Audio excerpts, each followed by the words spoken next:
어느 날 밤이었습니다. 병원 복도에서 한 남자가 두 손을 모은 채 조용히 기도하고 있었습니다. 그의 아들은 중환자실에 있었습니다.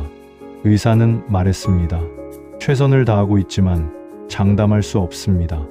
남자는 평생 종교를 깊이 믿던 사람은 아니었습니다. 하지만 그 순간 그는 자연스럽게 고개를 숙였습니다. 그리고 말했습니다. 제발 살려주세요. 어쩌면 이것이 인간이 기도하는 가장 솔직한 순간일지도 모릅니다. 우리는 보통 이렇게 생각합니다. 기도는 종교적인 사람들만 하는 것이라고 말입니다.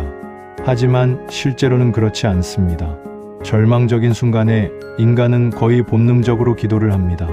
비행기가 심하게 흔들릴 때, 수술실 앞에서, 사랑하는 사람이 병에 걸렸을 때, 심지어 평소 신을 믿지 않는 사람도 속으로 이런 말을 합니다.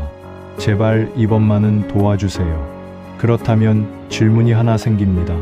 기도하면 정말 이루어질까요? 많은 종교는 기도를 이야기합니다. 기독교에서도 기도를 합니다. 불교에서도 기도를 합니다.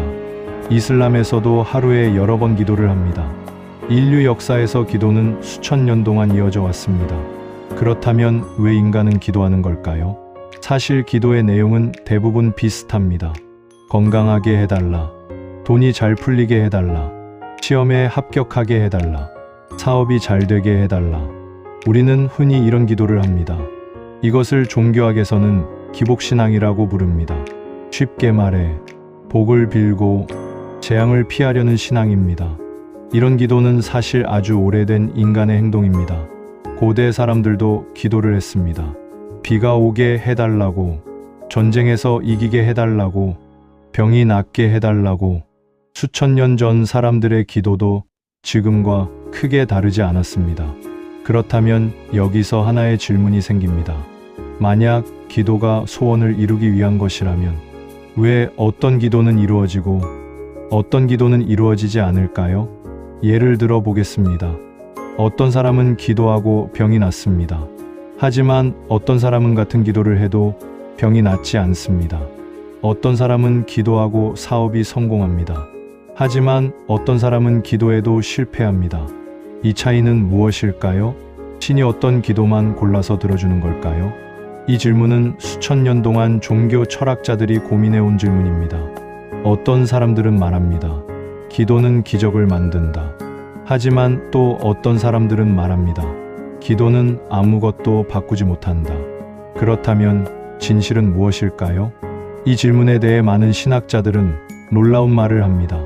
기도는 세상을 바꾸기 위한 것이 아니라 기도하는 사람을 바꾸기 위한 것이라고 말입니다. 이 말은 조금 이상하게 들릴지도 모릅니다. 왜냐하면 우리는 보통 기도를 이렇게 생각하기 때문입니다. 신에게 부탁하는 것.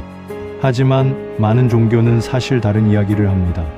예를 들어 기독교에서 예수는 이렇게 기도했습니다. 내 뜻이 아니라 당신의 뜻이 이루어지게 하소서.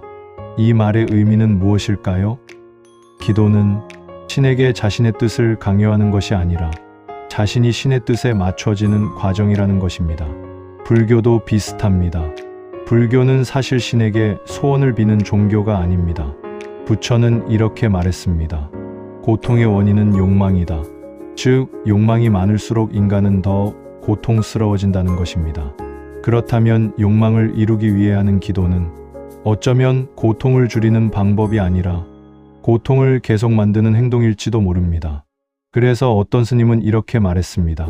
기도는 욕망을 이루기 위한 것이 아니라 욕망을 내려놓기 위한 것이다. 하지만 현실을 보면 대부분의 사람들은 그렇게 기도하지 않습니다. 사람들은 보통 자신의 문제를 해결하기 위해 기도합니다. 그렇다면 다시 질문으로 돌아가 보겠습니다. 기도하면 정말 이루어질까요? 어쩌면 이 질문의 답은 생각보다 단순할지도 모릅니다. 기도가 세상을 바꾸는 힘이라면 왜 여전히 전쟁이 있을까요? 왜 여전히 굶주리는 아이들이 있을까요? 왜 여전히 병으로 고통받는 사람들이 있을까요? 만약 기도가 모든 것을 해결할 수 있다면 세상은 이미 완벽해졌을지도 모릅니다. 하지만 세상은 여전히 고통으로 가득합니다. 그래서 어떤 철학자는 이렇게 말했습니다. 신은 세상을 바꾸기 위해 인간을 사용한다. 이 말은 매우 중요한 의미를 가지고 있습니다. 기도는 세상을 바꾸는 마법이 아니라 세상을 바꾸는 사람을 만드는 과정이라는 것입니다. 만약 누군가가 굶주리는 아이들을 위해 기도한다면 그 기도의 첫 번째 응답은 아마 이런 질문일지도 모릅니다. 당신은 그 아이들을 위해 무엇을 할 것인가? 어쩌면 기도의 진짜 목적은 신이 우리를 위해 무언가를 하게 만드는 것이 아니라 우리가 세상을 위해 무언가를 하게 만드는 것일지도 모릅니다. 그래서 어떤 신학자는 이렇게 말했습니다. 기도는 신을 움직이는 것이 아니라 기도하는 사람을 움직인다. 그렇다면 마지막 질문을 하나 드리겠습니다. 당신이 지금까지 해온 기도는 어떤 기도였습니까? 소원을 이루기 위한 기도였습니까? 아니면 자신을 바꾸기 위한 기도였습니까? 어쩌면 그 질문의 답이 기도의 진짜 의미를 알려줄지도 모릅니다. 그리고 어쩌면 기도의 진짜 기적은 세상이 아니라 기도하는 사람 안에서 시작되는 것일지도 모릅니다.